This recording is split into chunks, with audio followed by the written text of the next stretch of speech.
Mr. Pen Sovichit, Vice Minister, Ministry of Commerce from Cambodia. Mr. Tetsuya Watanabe, President, Economic Research Institute for ASEAN and East Asia, ERIA, from Indonesia. A very warm welcome to our panelists, Mr. Neeraj Gupta, Principal Investment Officer, International Finance Corporation India, IFC, and Ms. Natasha Majumdar, Director, South Asia, Amphori. Ladies and gentlemen, please join me in extending a very warm welcome to our eminent panel here. This session will highlight the actionable strategies to strengthen global value chains, attract investments, and foster long-term partnerships. And with these words, I will now hand it over to our session moderator, Mr. Narayan Sethuraman, and I request him to kindly make his opening remarks and to moderate this session. Over to you.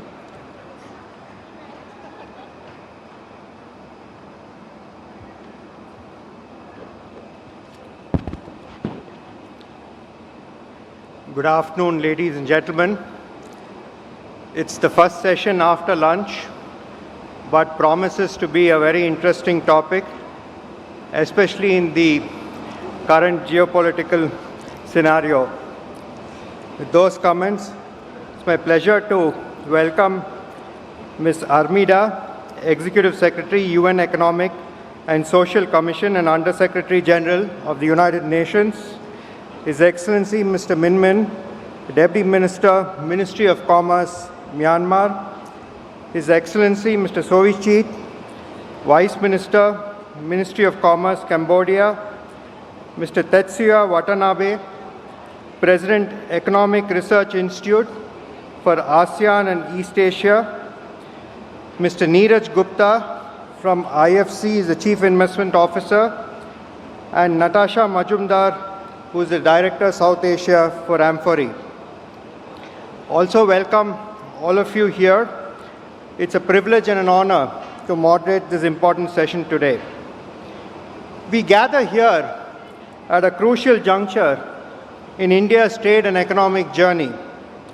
Over the past decade, India has undertaken a series of transformative reforms, strengthened its export facilitation mechanisms, and deepened global partnerships.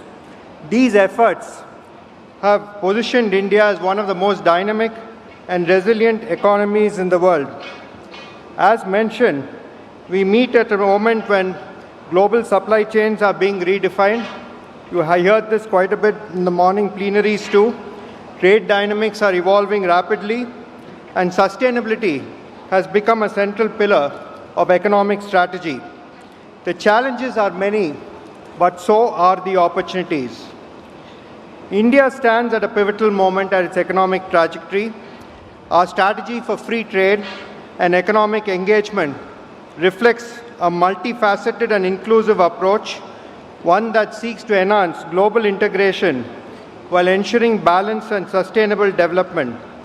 With a vision of expanding and diversifying exports and markets, deepening participation in global value chains, India continues to focus on building partnerships that promote mutual growth and long-term resilience. Guided by the vision of Viksit Bharat 2047, India's digital strategy continues to emphasize innovation, skill development, and entrepreneurship. These elements are essential to fostering inclusive progress and ensuring that the benefits of growth reach every segment of society. India's financial ecosystem also stands out as a model of innovation and inclusion. This evolution demonstrates how digital infrastructure can enhance efficiency, transparency, and participation, key ingredients for a thriving economy. While the opportunities are immense, the global trade and investment landscape also presents challenges that call for collective solutions. Recent tariff measures and trade frictions among major economies have underscored the importance of maintaining transparent, open, and rules-based trade to ensure stability and resilience in global value chains. It is imperative that economies continue to focus on fostering trust, strengthening standards cooperation, and promoting greater collaboration in innovation and technology. Mutual recognition of standards, smoother logistics connectivity, and responsible business practices will be the key enablers of the next phase of business growth. Today's session provides a valuable platform to deliberate on actionable strategies to enhance cross-border collaboration and investment linkages. We are privileged to have with us here an eminent and diverse panel representing different regions and perspectives. Their insights and experiences will be instrumental in helping us understand how trade-led growth and investment partnerships can be fostered in a rapidly changing global environment. With that, I would like to invite our esteemed panelists to share their insights and perspectives. Thank you once again for being here, and I'm looking forward to an engaging and productive session. Thank you very much. I now invite His Excellency Mr. Min Min, the Deputy Minister, Ministry of Commerce, Myanmar, to give his remarks.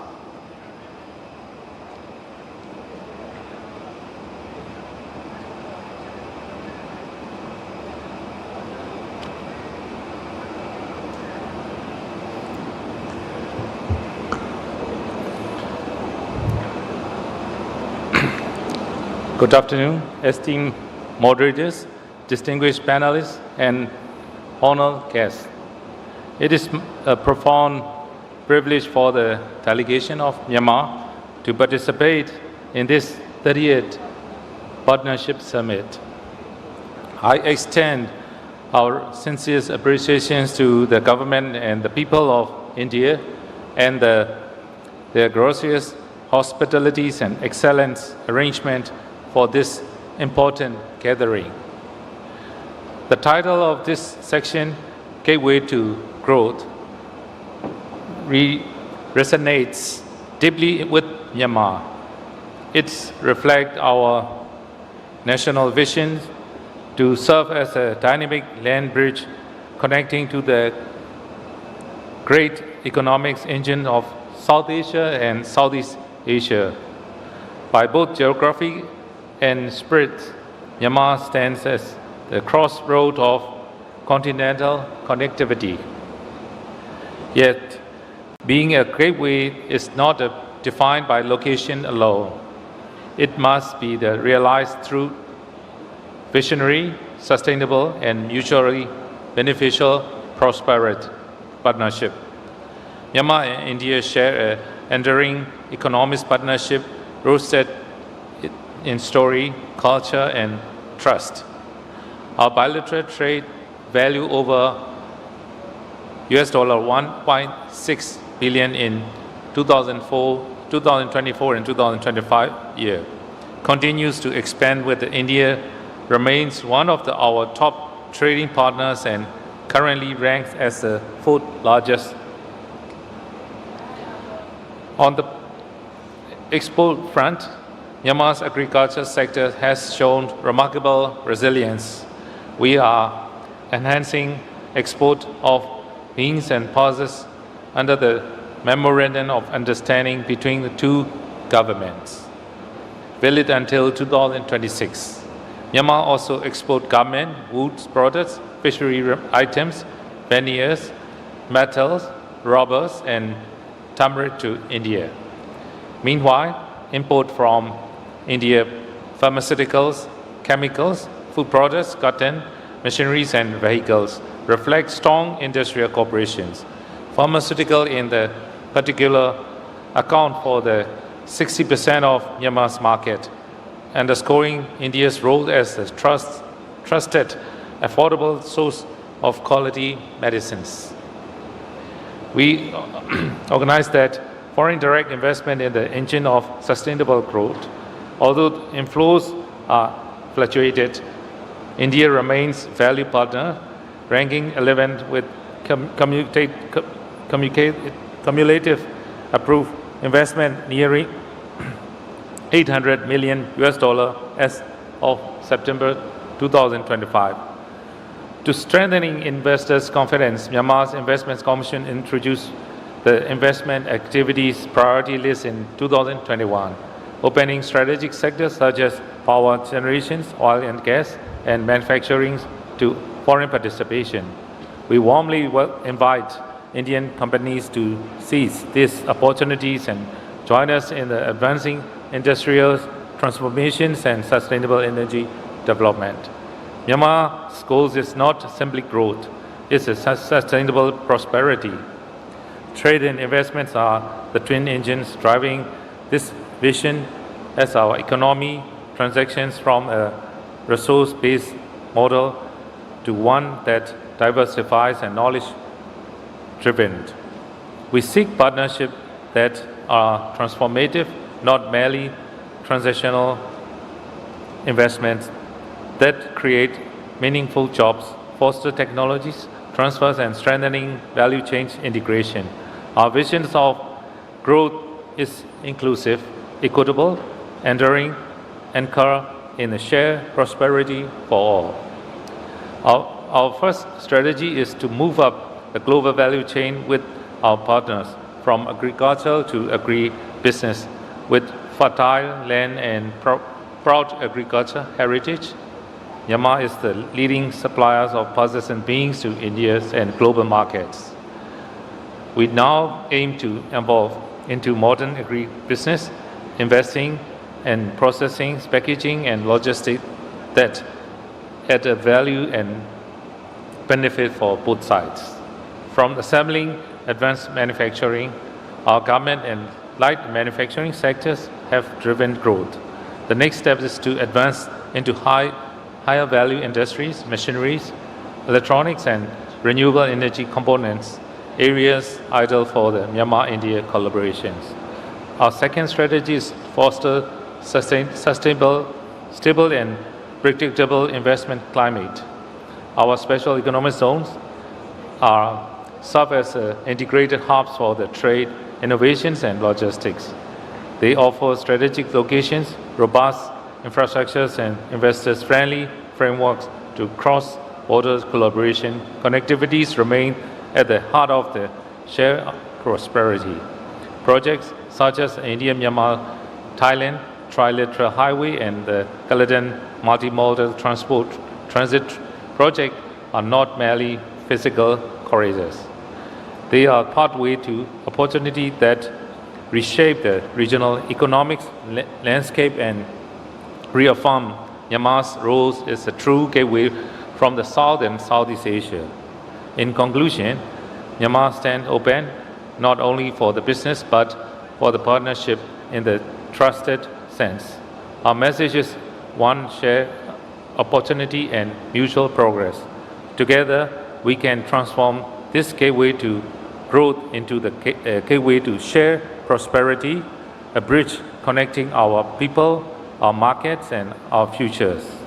We warmly invite India's all our regional partners to work with us through this gateway. Shoulder to shoulder, as we build the future as sustainable, inclusive, and mutual rewarding. Thank you very much. Thank you, sir. We now request Mr. Watanabe to deliver his remarks.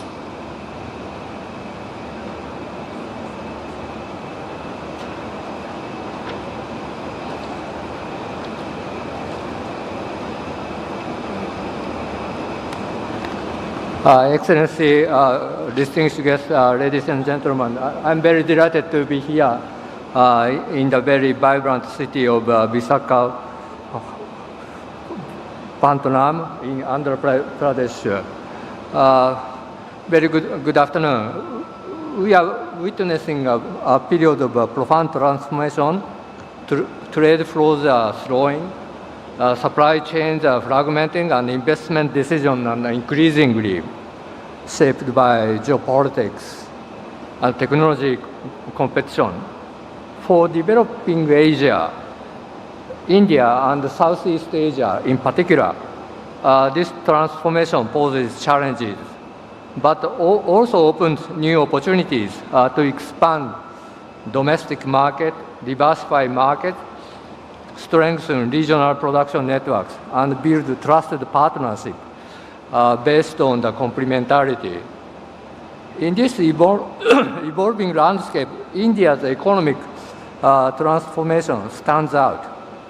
Guided by Prime Minister Modi's vision for trade and investment, India has pursued a balanced strategy of self-reliance and global integration, embodied in Make in India and self-reliance. These initiatives, combined with India's digital public infrastructure, such as UPI, ONDC, demonstrate how industrial policy and digital innovation can reinforce one another, fostering resilience, inclusion, and competitiveness. From a broader perspective, cooperation between India and Southeast Asia. Today, we have excellencies from Southeast Asia countries, and the wider global South will be essential in shaping more equitable and sustainable value chains. By aligning strategies, connecting digital systems, and investing in people, the global South can transform into becoming co-creators and of innovation and industrial capacity. In this context, India's transformation aligns closely with the growing dynamism of ASEAN, as both regions strive to strengthen regional integration and sustainable growth. At the recent India-ASEAN summit, Prime Minister Modi underlined the shared responsibility as partners representing nearly quarters of the world population to deepen cooperation under the ASEAN-India Comprehensive Strategic Partnership. Looking ahead, India and ASEAN partnership can serve as a stabilizing anchor, advancing open, balanced and rules-based economic cooperation while deepening connectivity through trade facilitation, logistics, digital infrastructure, building on ASEAN and India long-standing role at the heart of global value chains. To strengthen this foundation, India and ASEAN must move forward from policy alignment to deeper cooperation, connecting industries, technologies, and people. Cooperation should go beyond trade, encompassing joint manufacturing, technology co-creation, and human capital partnerships. ASEAN's strong production base and India's technological capacity can jointly drive progress in emerging sectors such as semiconductors, clean energy, advanced manufacturing, and critical minerals, while ensuring the resilience of global value chains. Equally, India and ASEAN can align their efforts in digital and energy transformation. India's UPI is a clear example of how digital infrastructure can connect economies and empower inclusion for small businesses and people. The upcoming ASEAN Digital Economy Framework Agreement, DIFA, also offers a timely opportunity to link ASEAN and India digital ecosystem, promoting interoperability, innovation, and sustainable digital trade. In energy area, my institute and the CII recently collaborate on the feasibility study for the ASEAN-India power grid. This is a concrete step toward realizing a shared vision of green interconnected growth. Ultimately, the true gateway to growth lies not in geography but in partnership and trust. Both India's transformation and the ASEAN's integration show that sustainable growth can be achieved through openness, reform, and collaboration. India remains committed to supporting these regional efforts by providing evidence-based research, policy dialogue, and multi-stakeholder platform for cooperation. We believe that the deepening relationship between ASEAN and India will not only strengthen Asia's economic architecture but also contribute more resilient, inclusive, and sustainable global economy. Thank you. Thank you very much. I request Mr. Neeraj Gupta to deliver his remarks.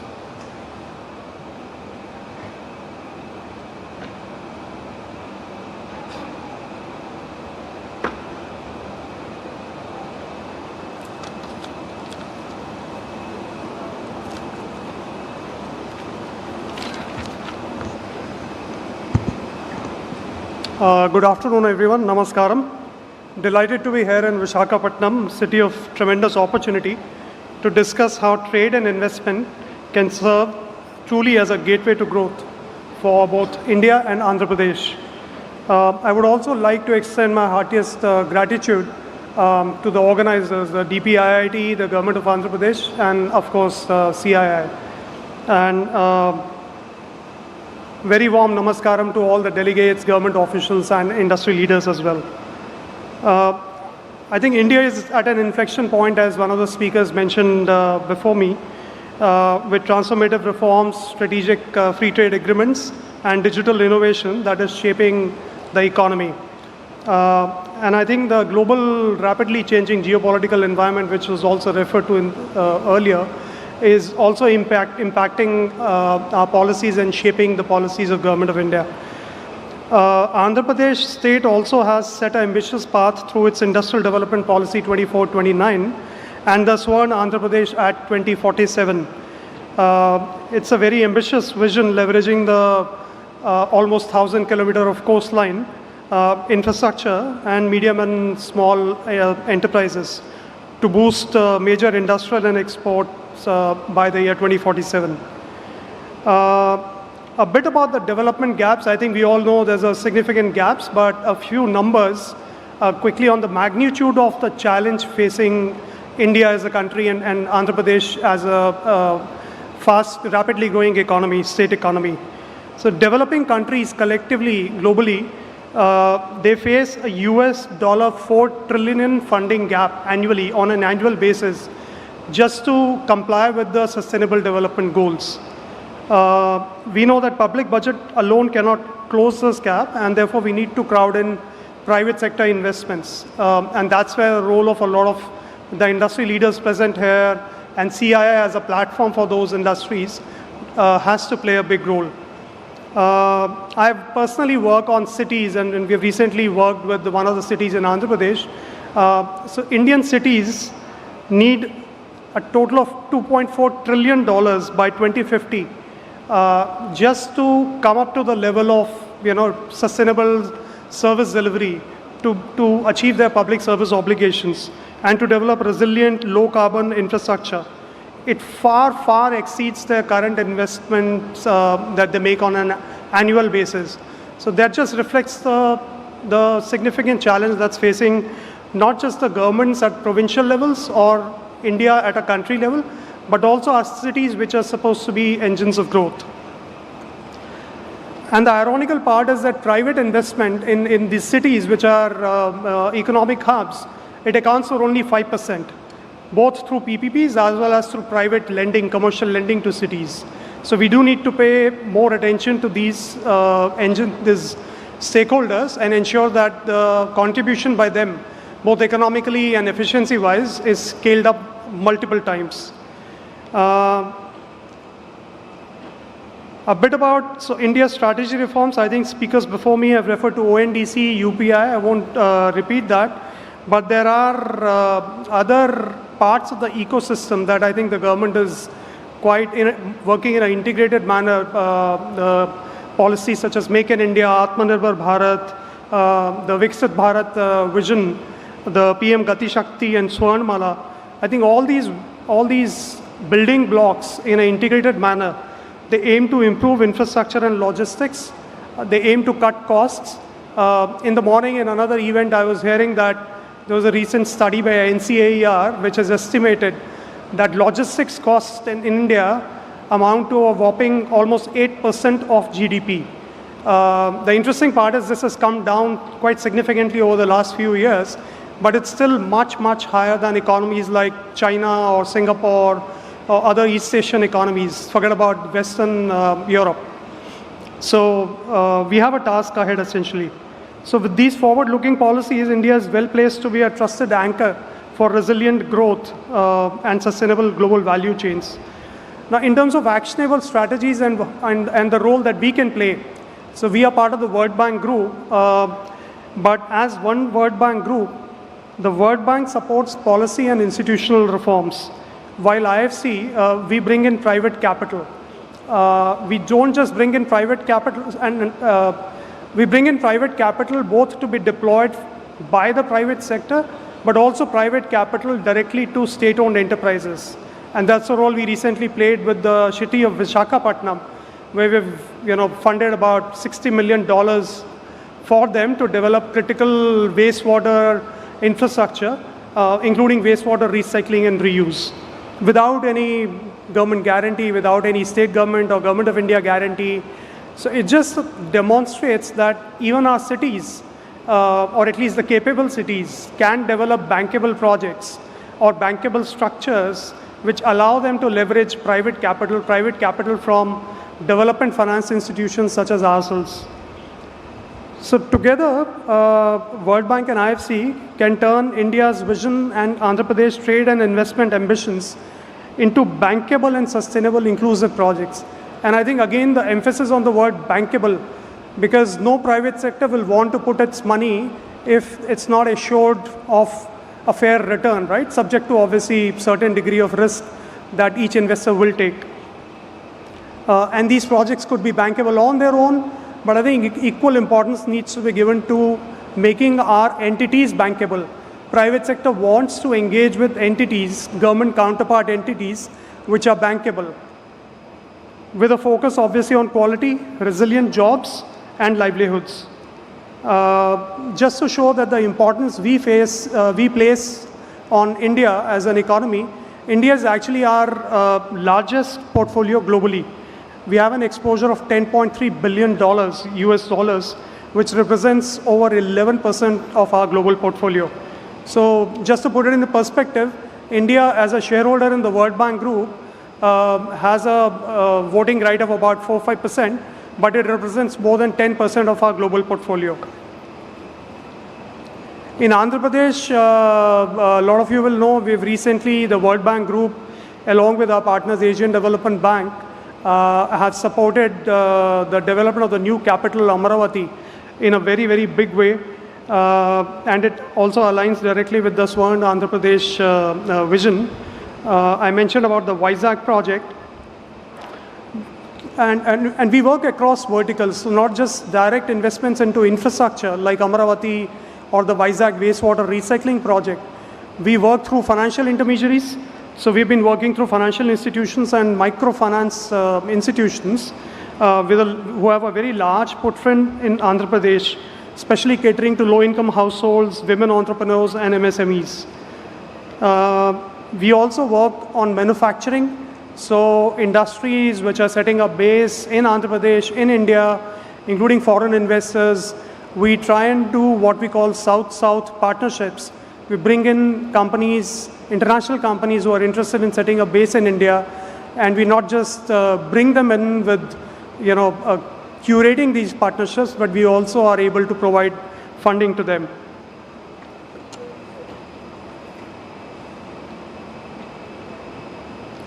I think finally, I heard that in the run-up to this event, MOUs worth $100 billion have already been signed. So just to say that these kind of events and platforms do help quite a lot in directly building local economy. And IFC, as part of the One World Bank Group, we stand ready to partner with the Andhra Pradesh government and India's private sector and other key development partners to turn this movement into tangible outcomes. As I said, our modus operandi in emerging markets, the way we operate is through curating bankable projects. So if a private sector spots an opportunity, let's say it's a large renewable park in Andhra Pradesh, and they want to curate that project, we are able to come in and broker that partnership between the private sector and the government of Andhra Pradesh, and then ultimately deploy large-scale funding also. And our funding also, increasingly, we come in with the consortium. So it's consortium lending. We can put in equity. We can put in debt. But increasingly, we work largely through development partners. And together, our vision is to make trade and investment the true gateway for shared and sustainable growth for Andhra Pradesh, India, and the region. Thank you very much. Thank you. I now request Natasha to deliver her remarks, please.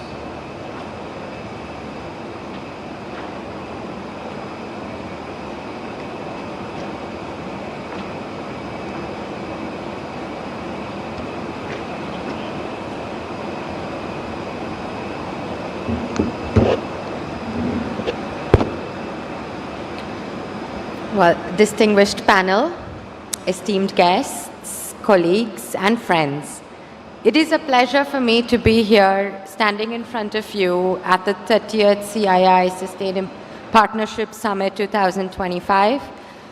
This has been a forum that has consistently positively affected the trajectory of India's economic engagement. And our theme today, which talks about a gateway to growth, a trade and investment imperative, is very relevant and very timely. It could not be more opportune to speak about this because EU and India are today approaching the final stages or conclusions of a landmark free trade agreement. And let me say something or highlight something that the audience here already understands. And that is the fact that this free trade agreement is going to bring immense opportunity for both sides. There is absolutely no doubt that there is immense opportunity that will arise both in trade flows as well as investment flows. European companies are actively seeking to diversify their supply chain. They're looking to reduce their reliance on single region sourcing. And at the same time, they're looking to strengthen resilience against future disruptions. In this context, India stands very strong, and it does have an edge. It also indicates and stands for itself as a country with innovation, with opportunity, and this is not just for the scale in the market size as well as the workforce that India brings, but it is also for the reliability and capability of Indian producers. So in this regard, let us look at 6 factors that are going to be essential when we develop strategy or when we look at how to really capitalize upon the growth gateway. The first one being trade as a catalyst. The progressive removal of the EU tariffs, particularly in the sectors of agriculture, apparel and textile, which have traditionally been sectors with higher tariffs, above average tariffs, is going to bring in tremendous opportunity for impact on trade volumes. In this regard, it will encourage EU companies to look at India as a dynamic, competitive and high quality sourcing destination. We do have the opportunity to stand out as the sourcing destination. Indian producers, particularly those that rely upon domestic sourcing for raw materials like cotton, will qualify and will meet the rules of origin requirements. This will give them an competitive advantage over preferential countries such as, or various economies such as Vietnam or Bangladesh. Bangladesh currently enjoys a GSP status and this is expected to evolve. At the same time, we should also recognize that the agreement will expand India's access into the European goods and the European products. The high tariffs, which have historically prevented import of European goods in certain sectors, the reduction of these tariffs will now allow for more goods and opportunities to be available to Indian consumers and Indian businesses. This means we're going to have enhanced choices, we're going to have more quality options and more innovation. This drives us towards even more competitive an environment to stand out for ourselves. I want to next move upon the aspects of investment. I want to speak about investment here. This is a two-way street. Okay, the trade flows are not the only dimensions of this partnership, but investment flows will also be significantly impacted. We already see and know, and some of our panelists have also highlighted, that under the Make in India vision, we have seen European investors seeking in opportunities for manufacturing and innovation in India. The FTA can accelerate this by addressing the long-standing barriers that have made investment or operational setup cumbersome. When these factors are eased, then everyone wins. Whether it's the European investors or it is the Indian partners, but it's also the Indian local workforce and Indian people that stand to benefit in this regard. Thirdly, I'm going to touch about sustainability. This is the new imperative. There's no turning away over here. It is the journey ahead. It is the future. But let's look and understand why. Okay, EU companies, to put into perspective, EU companies today are operating under unprecedented scrutiny. They are driven by legislations such as CBAM, the deforestation regulations, and also the forthcoming forced labor rules. They also have expectations that they have to meet from consumers, investors, and civil society. So this means when the European firms are sourcing from or investing in India, they need reassurance that their supply chains uphold strong environmental and social standards. Many companies, including members of M4E, in this regard use strong and internal systems which are capable of identifying risks on labor conditions, occupational safety, discrimination, or environmental practices, all the way down to their supply chain. Now, with the best positioning of India with regards to sustainability, we will be able to seize the opportunities, okay, in maximizing the benefits of this FTA. This effort is not going to be easy, but it is necessary. And importantly, it will not only benefit business, but it is also going to benefit workers as well as communities. A very quick touch upon the shared role with the government. Okay, here it is also important that to understand that India has already made tremendous progress with regards to labor reforms, compliance structures, as well as digitization. But continued engagement, such as consideration of or considering the ratification of the remaining core ILO conventions, such as freedom of association and collective bargaining, will further strengthen India's case as trusted long-term economic partner. These are complex tasks in a vast and diverse country, no doubt. But they are also foundational to ensuring that the FTA is supported by all the necessary stakeholders in Europe. As endorsement from the 27 EU member states and the European Parliament will be essential and the next step. At a time of heightened political sensitivity, India's ability to demonstrate strong commitments on sustainability will help to secure broad and timely approval. We must also understand we do work in a competitive global landscape. Over here, it is worth noting that India is not the only country deepening ties with Europe. The EU has just concluded a comprehensive and enforceable trade and sustainability chapter with Indonesia and is in discussions with Thailand, which have produced similar outcome. These countries are also positioning themselves as responsible and attractive sourcing destinations for European business. India, with its scale and capabilities, should not just match, but also exceed these commitments. And lastly, let's look at the gateway to shared prosperity. As India continues to showcase its readiness, its openness and sustainability and investment facilitation, I do firmly believe that this FTA could become one of the most successful in EU's portfolio. It has the potential to unlock unprecedented trade, drive innovation, and enable sustainable industrial growth, thereby also empowering millions of workers. So the world is watching, and it is watching India rise with admiration. This FTA is more than a commercial document. It is a strategic bridge between economies that share values of democracy, innovation, and long-term partnership. Together, we can shape a future where trade and investment become engines of sustainable, inclusive, and resilient growth.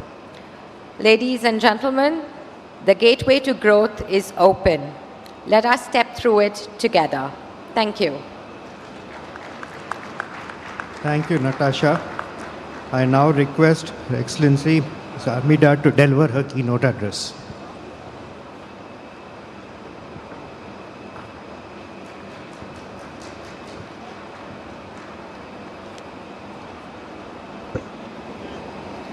Excellencies, business leaders, ladies and gentlemen, a very good afternoon to all of you, and it is indeed my pleasure to join you again in this CII Partnership Summit, and especially in this particular session on Gateway to Growth, the Trade and Investment Imperative.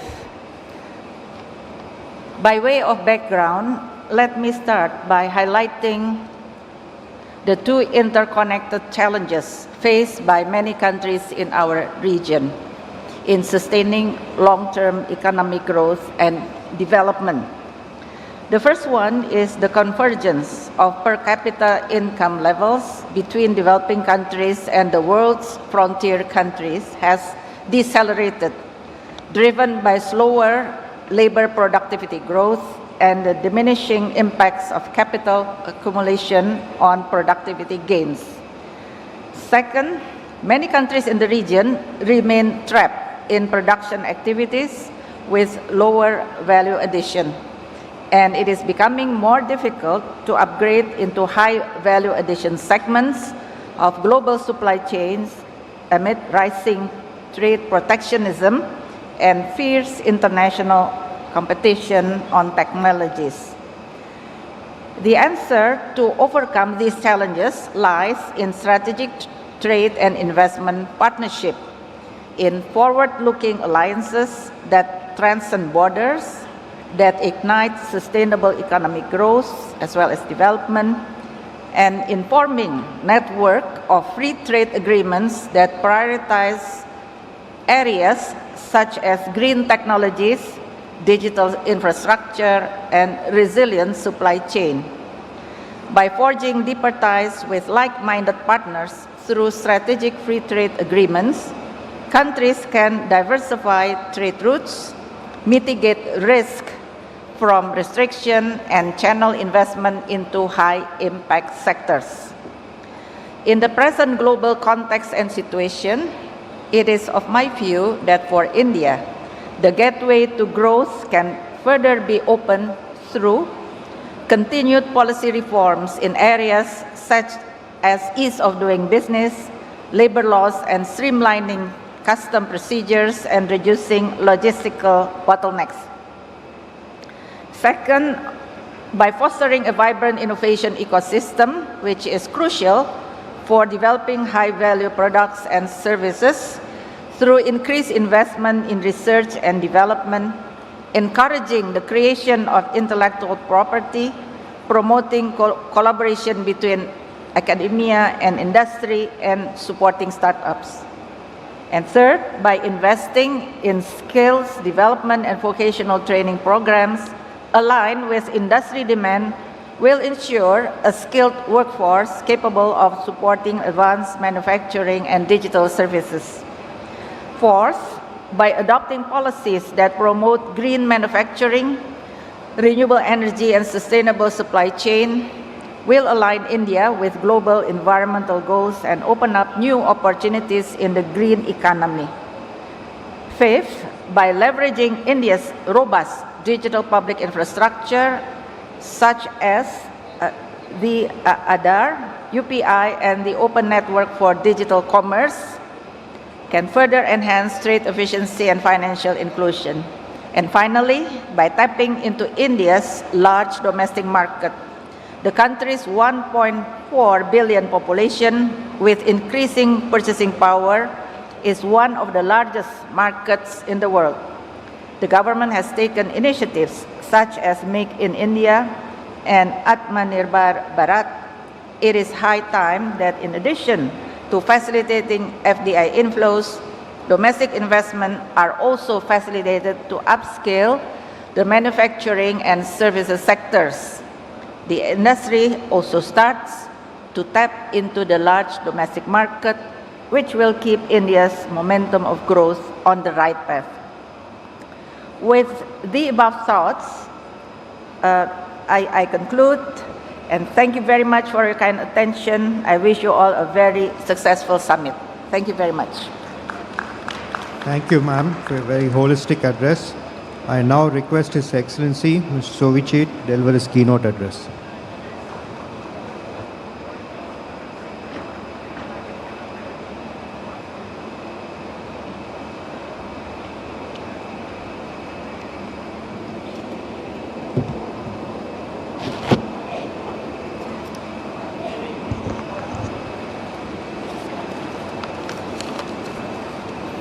Good afternoon.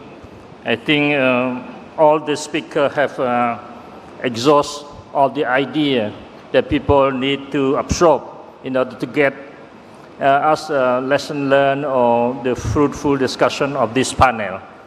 For us, I think based on the theme of trade and investment imperative, we have to look a little bit closer how to cooperate and how to share together.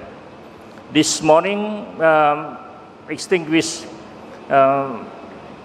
panelists and ministers have paved the way for us on the particular factor to grow together through cooperation, through readiness, through platform of digital technology, and through investment.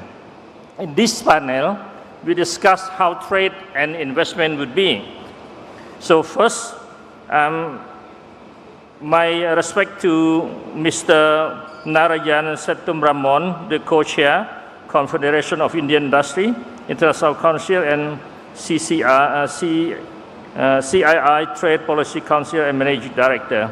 Excellency, Deputy Minister, esteemed speaker before me, Excellency, distinguished delegate, ladies and gentlemen. It is my great pleasure and privilege for me to be here to represent my Minister of Commerce, Excellency Chon Vimul of the Kingdom of Cambodia in this 30 Partnership Summit 2025. And my pleasure to deliver the keynote address in this important session on trade grow, gateway to grow the trade and investment imperative. On behalf of the government of Cambodia, I wish to express my deep appreciation to the government of Republic of India, especially His Excellency Piyush Goyal, Minister of Commerce and Industry, in collaboration with the government of Andhra Pradesh and Confederation of Indian Industry for the invitation for us to come to this event and to give opportunity for us to deliver the speaks. As you may note that over the past decade, ASEAN and dialogue partners have made remarkable progress in transforming regional economy through trade openness, investment, facilitation, and regional integration. The evidence of partnership have been highlighted in a good result through South-South cooperation, Greater Mekong sub-region cooperation, which is fostering sustainable growth and shared prosperity among developing countries. However, the global economy is at a crossroad, facing shifting supply chain, technology transformation disruption, and urgent need for green and inclusive recovery. In this context, trade and investment cooperation stand as the most powerful engine to propel our region toward sustainability and shared growth. Cambodia firmly believes that strengthening trade and investment cooperation remains the most powerful driver for achieving equitable growth and create resilience in our region. In recent years, it became even more clear that prosperity of nation is closely connected in shared interests or mutual benefit in partnership among the nation. In this context, I wish to stress that India is a big market. India can be a hub that would promote cooperation or trade and investment between the nations in Asia. Maybe we don't say only South Asia, but also Southeast Asia. Excellency, ladies and gentlemen, Cambodian emphasize on the factor of significant potential for successful promoting trade investment in the region through the following collaboration. First, trade must serve as a gateway to share prosperity among the nations, since the global economy has been rapidly changing. It should serve the purpose of facilitating the flow of goods, service, investment, labor, and technology transfer. By fostering trade through regional and global integration, we will be able to create inclusive and sustainable economic opportunity to overcome global uncertainty. As an ASEAN member state, Cambodia, in collaboration with other members, has solidified ASEAN position as the global economy force, underpinned by robust growth, dynamic workforce, and progressive integration effort. For Cambodia, we have worked tirelessly to promote economic integration, reduce trade barriers, and strengthen connectivity in the region and the world through our integration into regional grouping and World Trade Organization. We believe that regional and global partnerships have boosted trade, attract investment, and stimulate economic growth. Cambodians continue to pursue an open, rule-based multilateral system, just mentioned by Director General of the WTO this morning. The necessity of rule-based multilateral system still be a strong mechanism to support trade. Our commitment to regional economic integration is reflected in our participation in regional comprehensive economic partnership.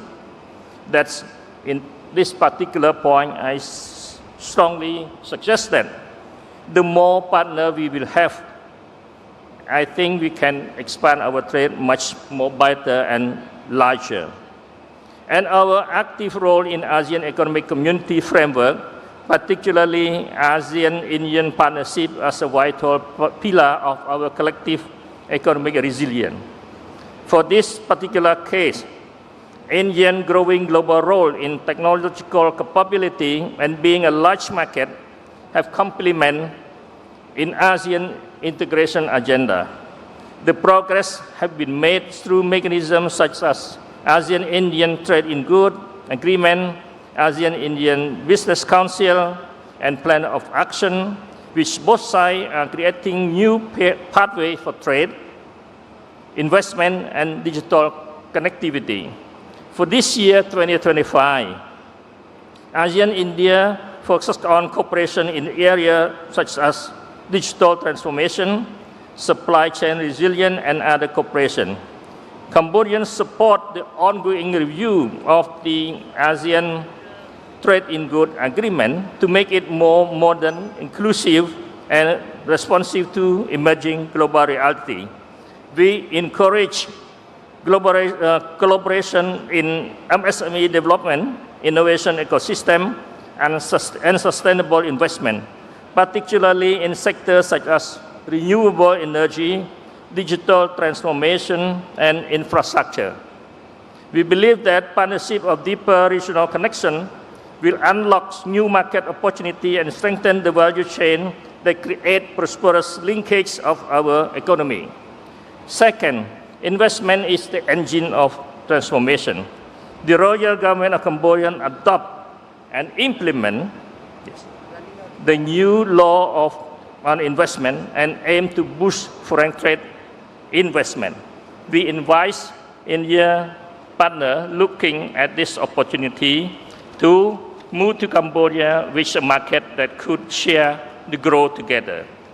Excellency, ladies and gentlemen, with these remarks, I feel that it is time that we all together can come to the new impetus and using this platform to move together. But last but not least, allow me to once again express my appreciation to the government of India, especially Minister of Commerce Industry, and the government of Andhra Pradesh for inviting us to participate in this event. Thank you very much. Thank you very much. As we're running a little behind schedule, we will not be able to take questions. I will now hand it back to. Thank you, session moderator, for initiating those dialogues, and thank you to all our presenters. May we please request you to kindly present the mementos in your capacity as session chair for this particular session. Let's have a big round of applause for all our speakers, ladies and gentlemen. And I request you all to kindly remain with us. We will be immediately moving on to our next session, which is a fireside chat between the Director General of CII and the Director General of the World Trade Organization. It will be an interesting conversation. So we request you to please remain with us.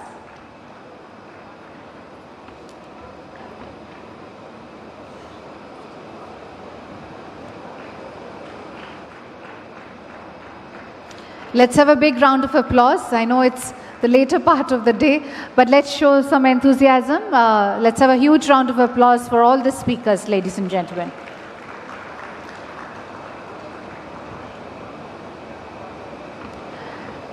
And with that, I'll request session moderator to come forward with our speakers for a group photograph, and then we'll break for the next session. We request you to kindly remain with us. We'll just take a couple of minutes to make the necessary table arrangements, and we request you to please remain with us while we have the next session.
May we request our delegates in the front to kindly take the respective seats? We are about to start the fireside chat. May I please request our delegates in the front to kindly take the respective seats? And request people at the back to please come forward.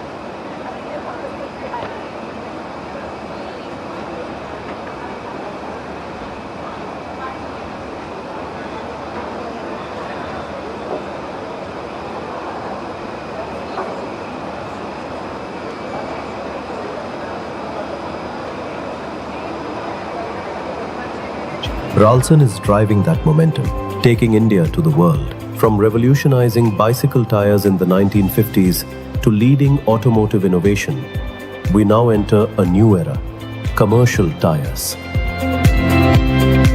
We use high-quality raw materials, SCADA system, and precision machinery sourced from the best manufacturers from across the globe.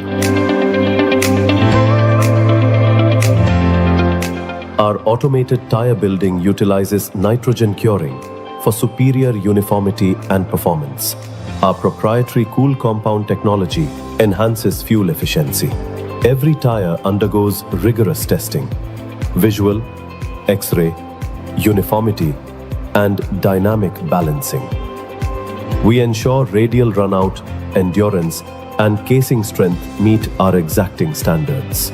Each tire is barcoded for full traceability.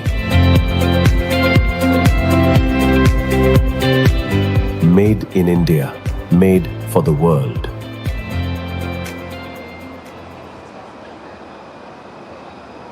If rising temperatures are the result of our choices,